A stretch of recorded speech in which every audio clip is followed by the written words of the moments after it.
গো, কাল তো মিনুকে নিয়ে জামাই আসছে, হ্যাঁ? জামাই ষষ্ঠীতে জামাইকে কি খাওয়াবে ঠিক করেছ?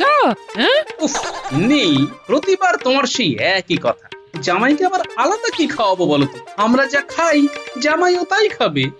কাল দেখলাম ঘরের চালে একটা বড় মিষ্টি কুমড়ো হয়েছে, ওটা দিয়ে ভালো করে মিষ্টি কুমড়োর ঘন্ট করবে, আর আমি চুনোপুটি এনে দেবো, ওটা দিয়ে একটু ঝোল বানিয়ে দেবে, তাহলেই তো হয়ে গেল। এই জামাই ষষ্ঠীতে জামাইকে আমি মিষ্টি কুমড়োর ঘন্ট আর চুনোপুটির ঝোল খাওয়াবো?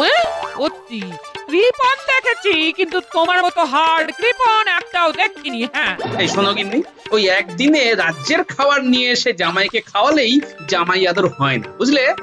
তাহলে আর কি, কুমড়োর ঘন্ট আর চুনোপুটির ঝোল খাওয়ালে জামাই আদর হয়? হ্যাঁ, এই শোনো, আমি তোমাকে সাফ বলে দিচ্ছি, সেদিন ইলিশ মাছ, কাতলা মাছ, চিংড়ি মাছ, পাবদা মাছ এই সব যদি না নিয়ে এসেছ না, তাহলে তোমার একদিন কি আমার একদিন। হ্যাঁ, ইলিশ মাছ, হ্যাঁ, ইলিশ মাছ কত করে কেজি সেটা জানো? বাজারে তো যাও না, বুঝবে কিভাবে? ইস ইস, মুখের কি চিনি? বছরে একবারই আমার জামাইটা জামাই ষষ্ঠীতে আসে, তাও এই লোকটা সহ্য হয় না। এই শোনো, আমি যা যা বললাম তাই যদি বাড়িতে না আসে, তবে আমি কিন্তু বাড়িতে কুরুক্ষেত্র পাকিয়ে দেবো, এই বলে দিলাম। হ্যাঁ, আরে এটা বউ নাকি সমুদ্রের ঢেউ, যেখান দিয়ে যাবে একবারে ভাসিয়ে নিয়ে যাবে। তবে আমার নামও গোপাল, আমি জামাইকে ওই চুনোপুটির ঝোল খাইয়েই ছাড়বো। হ্যাঁ,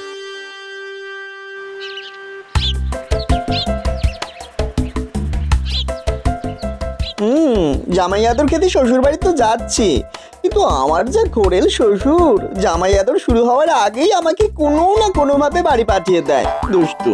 কিন্তু এইবার আমাকে যেইভাবেই হোক শ্বশুর বাড়িতে একেবারে গেঁথে বসতে হবে।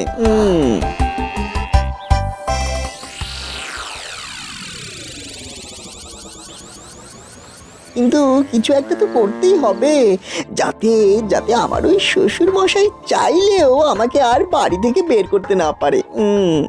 কি করি কি করি কি করি কি করি? পেয়েছি পেয়েছি পেয়েছি, এই দাতব্য চিকিৎসালয় আমার সব সমস্যার সমাধান।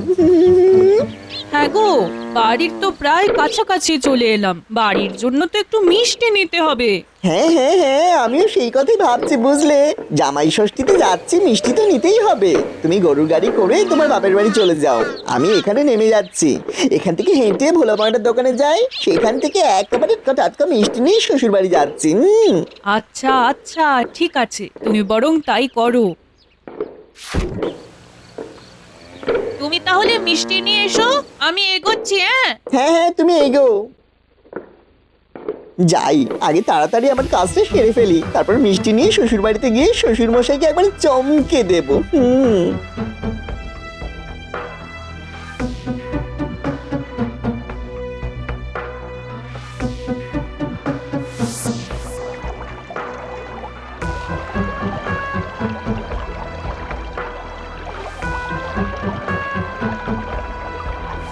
এই দাতব্য চিকিৎসালয়ের বৈদ্যটাকে পট্টি লাগিয়ে নিয়েছি, এইবার এই ভাঙা পায়ের নাটক করেই শ্বশুর বাড়িতে একেবারে গেঁথে বসবো। শ্বশুর মশাই চাইলেও আমাকে আর বাড়ি থেকে বের করতে পারবে না। যাই, এবারে ভোলা ময়রার মিষ্টির দোকান থেকে মিষ্টি নিয়ে শ্বশুর বাড়ির দিকে হাতটা দিই।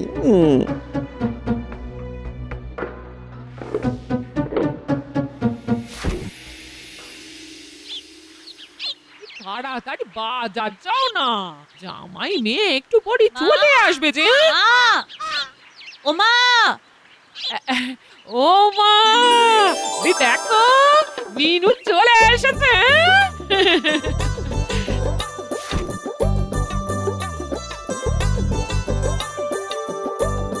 থাক মা থাক। আর হ্যাঁ রে, জামাই কোথায়? জামাই আসেনি? যাক, বাঁচা গেছে। আরে মা, তোমার জামাই ভোলা ময়রার দোকান থেকে মিষ্টি কিনবে বলে বাড়ির একটু আগেই গরুর গাড়ি থেকে নেমে পড়েছে, ও মিষ্টি নিয়ে হেঁটে হেঁটে আসছে। বাহ বাহ বাহ বাহ বাহ, বাবা জীবন মিষ্টি নিয়ে জামাই ষষ্ঠী করতে আসছে, এটা তো একেবারে পৃথিবীর অষ্টম আশ্চর্য ঘটনা হতে চলেছে। বাবা রে বাবা রে বাবা, এই যে মা আমি চলে এসেছি। এ কি তোমার পায়ে কি হলো? এ কি বাবা জীবন, কি হলো তোমার পায়ে? আর বলো না, গরুর গাড়ি থেকে যেখানে নামলাম সেখান থেকে একটু এগিয়ে একটা কলার বাগান ছিল। ওই বাগানের সামনে দিয়ে আমি হেঁটে হেঁটে আসছিলাম, বাগানের ভেতর থেকে কে যে কলা খেয়ে খোসাটা রাস্তায় ছুঁড়ে মারলো। উফ বাবা, আর আমি সেই খোসায় পা পিছলে এমন ভাবে পড়েছি না যে পায়ের একটা হাড় ভেঙে পড়ে গুঁড়ো গুঁড়ো গুঁড়ো গুঁড়ো হয়ে গেছে। উফ বাবারে বাবা, কি ব্যথা। হায় হায়, এ কি কাণ্ড! এই মিনু, জামাইয়ের হাত থেকে তাড়াতাড়ি মিষ্টিটা নে। হ্যাঁ হ্যাঁ হ্যাঁ মা, নিচ্ছি। দাও দাও, মিষ্টিটা আমাকে দাও। বাবা জীবন, এই পা নিয়ে মিষ্টি আনতে গেলে কেন? জামাই ষষ্ঠীতে এসেছি, শ্বশুর বাড়িতে একটু মিষ্টি না নিয়ে আসলে হয়? দেখো দেখিনি। এই মিনু, এই চল চল চল, বাবা জীবনকে ধরে ঘরে নিয়ে চল। হ্যাঁ হ্যাঁ মা। হায় ভগবান, এইবার এই পা নিয়ে যে কত ভুগতে হবে এখন কে জানে। আরে কিচ্ছু হবে না, দেখিস আমরা সবাই আছি তো নাকি? আমরা সবাই মিলে বাবা জীবনকে সেবা শুশ্রূষা করে ঠিক সারিয়ে তুলবো। এইটাই তো চেয়েছিলাম, শ্বশুর বাড়িতে থাকবো আর বসে বসে সেবা শুশ্রূষা খাবো। গো, তুমি দাঁড়িয়ে আছো কেন? এসো না, এটা জামাইকে ধরো, বাবা জীবনকে ঘরে শুয়ে দিতে হবে যে। হ্যাঁ হ্যাঁ, ধরি ধরি ধরি। আস্তে আস্তে বাবা জীবন, আস্তে বাবারে আস্তে। বাবারে বাবা, উফ কি যন্ত্রণা। দেখো দেখিনি, জামাই ষষ্ঠীর আগের দিনে কি কাণ্ডটাই না হলো। বৈদ্য বলেছে একেবারে 1 মাস কোনো নড়াচড়া করা যাবে না, না হলে নাকি বাকি হাড়গুলোও ভেঙে যাবে। না না জামাই, বৈদ্য যখন বলেছে তখন তুমি 1 মাস নড়াচড়া করো না। 1 মাস কেন, দরকার হলে 2 মাস তুমি শুয়ে থাকো। এটা তো তোমারই বাড়ি নাকি? ওরে বাবা রে, 2 মাস এই জামাইকে শুয়ে শুয়ে খাওয়ালে তো আমাকে পথে বসতে হবে। না না, বাবা জীবনকে যেভাবেই হোক তাড়াতাড়ি সুস্থ করে তুলতে হবে। তা বাবা জীবন, তুমি কোনো বৈদ্যকে দেখিয়েছো? ইয়ে মানে ওই তো কলার বাগানের সামনে একটা দাতব্য চিকিৎসালয় আছে না, ওখানে যে বৈদ্য আছে তাকেই দেখিয়েছি। আরে ওটা তো হাতুড়ে বৈদ্য। না না না না না না না না, আমি তোমায় রাজবৈদ্যকে দেখাবো। রাজবৈদ্যর এক পাচনে তুমি একেবারে চাঙ্গা হয়ে যাবে। হ্যাঁ, এই রে, সর্বনাশ করেছে। আরে না না, আমি তো ওনার কাছ থেকে পাচন খেয়ে নিয়েছি, আবার কেন আপনি বেকার বেকার রাজবৈদ্যকে ডাকবেন? আমি কয়েকদিন বিশ্রাম নিলেই সুস্থ হয়ে যাব। মিনু, তুমি তোমার বাবাকে বলো না। হ্যাঁ বাবা, আমারও তাই মনে হয়, কিছুদিন বিশ্রাম নিলেই তোমার জামাই সুস্থ হয়ে যাবে। কি ব্যাপার, বাবা জীবন রাজবৈদ্যকে দেখাতে চাইছে না কেন? আচ্ছা, জামাইয়ের কি সত্যি সত্যি পা ভেঙেছে নাকি নাটক করছে? পায়ে যখন এতই ব্যথা তখন এতটা রাস্তা জামাই কিভাবে হেঁটে হেঁটে আসলো? এবার রাজবৈদ্যকে দেখাতে চাইছে না। ব্যাপারটা কেমন যেন গন্ডগোল মনে হচ্ছে। না, একটু খতিয়ে দেখতে হচ্ছে। জামাই তো বললো পাকা কলার খোসায় পা পিছলে পড়ে গেছে, কিন্তু এই কলা বাগানের সব কলাই তো দেখছি কাঁচা। তাহলে পাকা কলার খোসা আসবে কোথা থেকে? জামাই কি তাহলে মিথ্যে কথা বললো? না, ব্যাপারটা আরেকটু খতিয়ে দেখতে হবে। ওই তো সেই দাতব্য চিকিৎসালয়, সেখানকার বৈদ্যকে চেপে ধরলেই সব ব্যাপার বেরিয়ে আসবে। হ্যাঁ হ্যাঁ। আরে হ্যাঁ, আপনার জামাইয়ের তো খুব লেগেছে। 1 মাস তো কোনো মতেই বিছানা থেকে উঠতে পারবে না। হ্যাঁ তাই নাকি? এত লেগেছে? হ্যাঁ, এখন যদি উনি বিছানা থেকে উঠতে যান তবে বাকি হাড়গোড়গুলো একেবারে ভেঙে গুঁড়ো গুঁড়ো হয়ে যাবে। ওনাকে এখন 1 মাস বিছানা থেকে কোনো মতেই উঠতে দেওয়া যাবে না।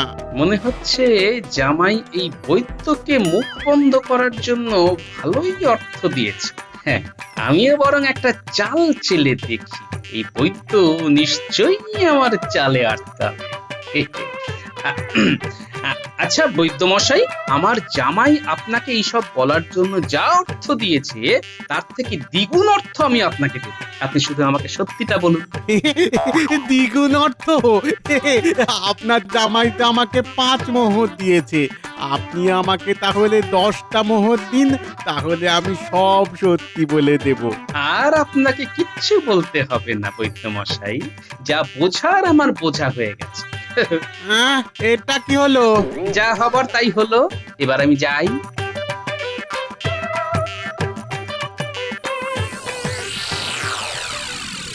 রাজবৈদ্য, তোমাকে একটু আমার সাহায্য করতে হবে। আরে গোপাল, বলো না কি করতে হবে, বলো। ব্যাস, তুমি শুধু এইটুকু করে দাও, তারপর সবকিছু আমি সামলে নেব। গোপাল, তুমি কিচ্ছু চিন্তা করো না, তুমি যেমন যেমন বলবে আমি তেমনটাই করব। তাহলে আর দেরি করে লাভ নেই, চলো আমার সাথে আমার বাড়ি। হ্যাঁ হ্যাঁ, চলো চলো চলো।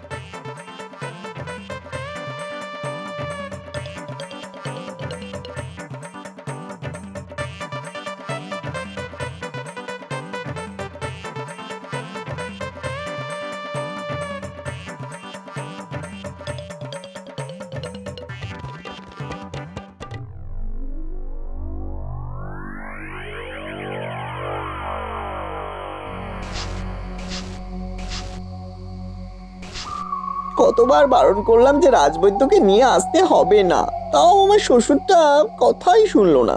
না না, আমাকে ভালো মতো অভিনয় করতে হবে, যাতে রাজবৈদ্য কিছুতেই বুঝতে না পারে যে আমার পা ভেঙেছে। উফ বাবারে, কি ব্যথা কি ব্যথা! উফ। রাজবৈদ্য, কি বুঝলে? গোপাল, হাড়টা কতটা ভেঙেছে ঠিক বোঝা যাচ্ছে না। তাহলে কি হবে?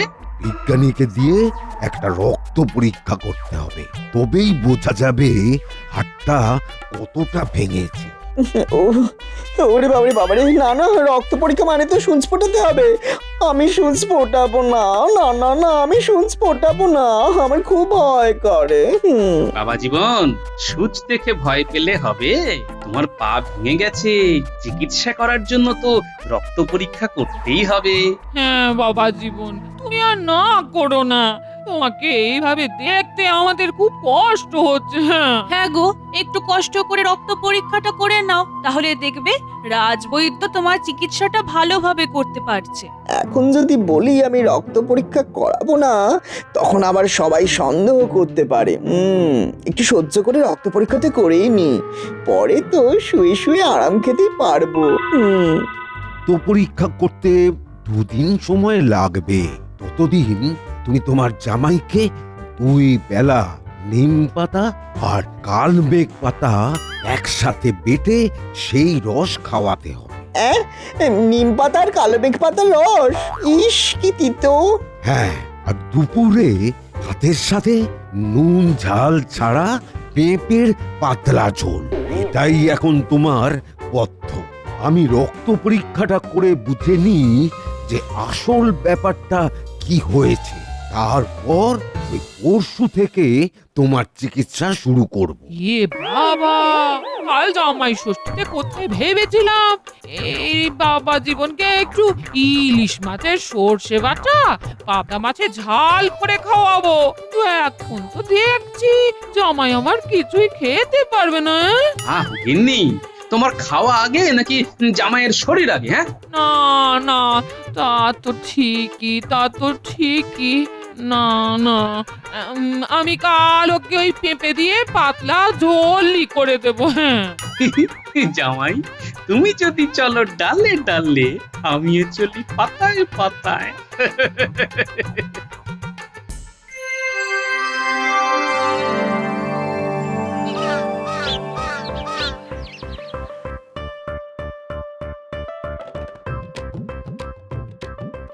গিন্নি, ও গিন্নি, কোথায় গেলে গো? এই না, বাজার নিয়ে এসেছি। উফ, আজকে যা বাজারে ভিড়, পুরো একেবারে ঘেমে গেলাম। কই গো গিন্নি, কোথায় গেলে গো? বাজারটা নাও না। আসছি, ওই দাও। কি বাজার আনলে শুনি? খুলে দেখো, বিশাল একটা ইলিশ মাছ এনেছি। ওটা দিয়ে বেশ করে সর্ষে পাতুরি রান্না করো। আর জামাইয়ের জন্য একটা বড় পেঁপে এনেছি, বুঝলে? ওটা দিয়ে জামাইয়ের জন্য ওই পাতলা করে পেঁপের ঝোল করো। হ্যাঁ, ঠিক আছে, ঠিক আছে, যাই আমি তাহলে রান্নাটা বসিয়ে দিই। এই কত বেলা হয়ে গেল।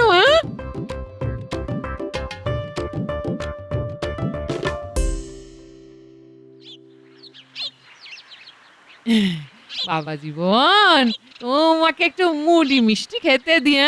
হ্যাঁ, নিয়ে আসুন নিয়ে আসুন।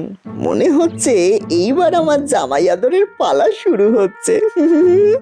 আচ্ছা বাবা। অমিনু, কাল যে জামাই মিষ্টি আনলো, সেখান থেকে মিষ্টি নিয়ে জামাইকে একটু মুড়ি মিষ্টি দিয়ে যা। আয়। আরে গিন্নি, দাঁড়াও দাঁড়াও, কি করছো? কেন? আমি এবার কি করলাম? বাজারে যাবার সময় আমার ওই রাজবৈদ্যর সাথে দেখা হয়েছিল। রাজবৈদ্য বলল জামাইয়ের রক্তে শর্করা আছে, তাই মিষ্টি খাওয়া বারণ। সকালবেলা নিম পাতা আর কালো মেঘ পাতার পাচন খেতে হবে, আর দুপুরে পেঁপের ঝোলের সাথে করলা আর নিম পাতা ভাজা খেতে হবে। ও হ্যাঁ, তাই নাকি? এই তাহলে আমি এক্ষুনি নিমের পাচন করে আনছি। হ্যাঁ, শুধু নিম না, তার সাথে কালো মেঘের পাতাও দেবে।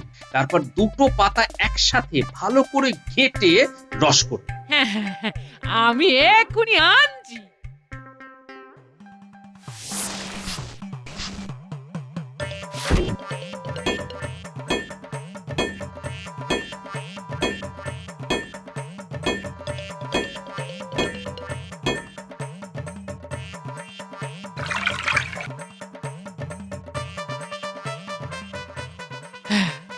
রস করা হয়ে গেল, যাই বাবা জীবনকে দিয়ে আসি। যাই। এই নাও বাবা জীবন, এটা খেয়ে নাও।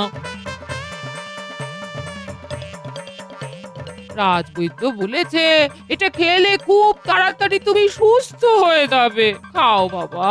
এটা কি মা? এটা কালো মেঘ ও নিমের পাচন। বাবা নাম, বাবা নাম। এবার তাড়াতাড়ি এই পাচনটা খেয়ে ফেলো তো দেখি, দেখবে শরীর একেবারে জন্মনে হয়ে যাবে। না মানে না না না না, আর কোনো না। নাও নাও নাও, খাও খাও। এমনি বাবা জীবনের মুখের সামনে গ্লাসটা ধরো।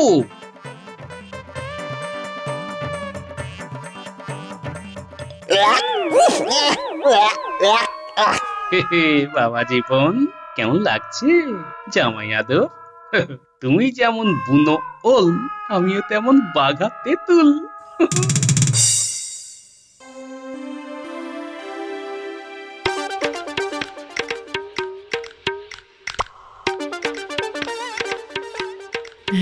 নাও বাবা, খাও খাও। তাই ভেবেছিলাম জামাই ষষ্ঠীর দিন জামাইয়ের মুখে একটু ভালো মন্দ তুলে দেবো কিছু, কিন্তু সবই আমার পোড়া কপাল। জামাই ষষ্ঠীর দিন জামাইকে পেঁপের ঝোল আর ভাত খেতে দিতে হচ্ছে। আহা গিন্নি, পেঁপের ঝোল খাওয়া কি খারাপ? এই যে দেখো, আমি এই ইলিশ মাছ খাচ্ছি।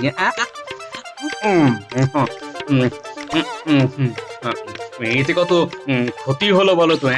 এই সামনে ইলিশের গন্ধে চারিদিক ম করছে, আর আমার পাতে পেঁপের ঝোল টলটল করছে। কেন যে এই পা ভাঙা নাটকটা করতে গেলাম? অন্তত আজকের দিনটা তো ভালো মন্দ খেতে পারতাম। ধুর। বাবা জীবন, এবার খাওয়া শুরু করো বাবা। আগে মা।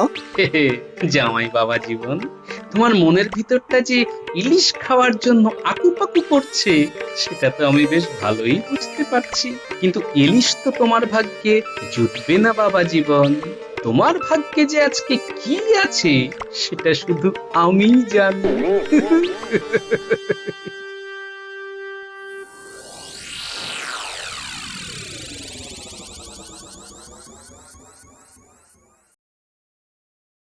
গোপাল, গোপাল, ওই তো রাজবৈদ্য চলে এসেছে। এক্ষুনি শুরু হবে আসল খেলা। আসি, এসো রাজবৈদ্য, ভেতরে এসো। আজকের মধ্যেই তোমার জামাইয়ের পাটা শল্য চিকিৎসা করে কেটে ফেলতে হবে, নইলে আর কোনোদিনও তোমার জামাই হাঁটতে পারবে না। তাই নাকি? তাহলে তো করাত দিয়ে পাটা কাটতে হবে। হ্যাঁ গোপাল, করার ছেনি সবই আমি নিয়ে এসেছি এই থলে করে। না না না না, আমি পা কাটবো না, আমি পা কাটবো না, না না না। কিন্তু রাজবৈদ্য মশাই, পা বাদ না দিলেও তো বাবা জীবনে এমনিও হাঁটতে পারবে না। আমি এই থলে করে একটা নকল পাও নিয়ে এসেছি। এটা আমি তোমার জামাইয়ের পায়ে জুড়ে দেব, তাহলেই তোমার জামাই আবার হাঁটতে পারবে। হ্যাঁ গোপাল, তোমরা এখন এই ঘর থেকে যাও, আমাকে চিকিৎসাটা করতে দাও। আমি না ডাকলে কেউ এই ঘরে আসবে না। আচ্ছা রাজবৈদ্য, চলো গিন্নি। এই মিনু, চল রে। ওরে বাবা রে বাবা, না না, আমি আমার পা বাদ দিতে দেব না, কিছুতেই দেব না, আমি আমার পা বাদ দিতে দেব না। এই যে আমার পা একদম ঠিক হয়ে গেছে, আমার পা একদম ঠিক হয়ে গেছে। দেখুন না, দেখুন, দয়া করে আমার পাটা কাটবেন না। কি? আমি এদিকে তোমার চিন্তায় চিন্তায় মরছিলাম। সেটা তো আমি অনেক আগেই বুঝেছিলাম, তাই আমি ইচ্ছে করে রাজবৈদ্যকে দিয়ে বলিয়ে জামাইকে পেঁপের ঝোল নিম পাতার রস খাইয়েছি, যাতে জামাইয়ের একটু শিক্ষা হয়। হ্যাঁ, আমি এই গোপালের কথা মতোই সব কিছু করেছি। আজকেও এই শল্য চিকিৎসার ব্যাপারটাও গোপালই আমাকে বলে দিয়েছে। হায় হায় হায় বাবা জীবন, তুমি শেষে এইভাবে আমাদের ঠকালে।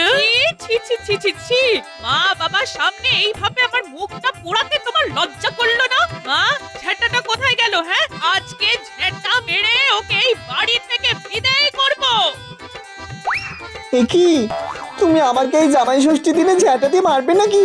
ওরে বাবা রে, আমি পালাই। ওর বাবা রে বাবা রে বাবা। কি গিন্নি, জামাই ষষ্ঠীর শখ মিটলো?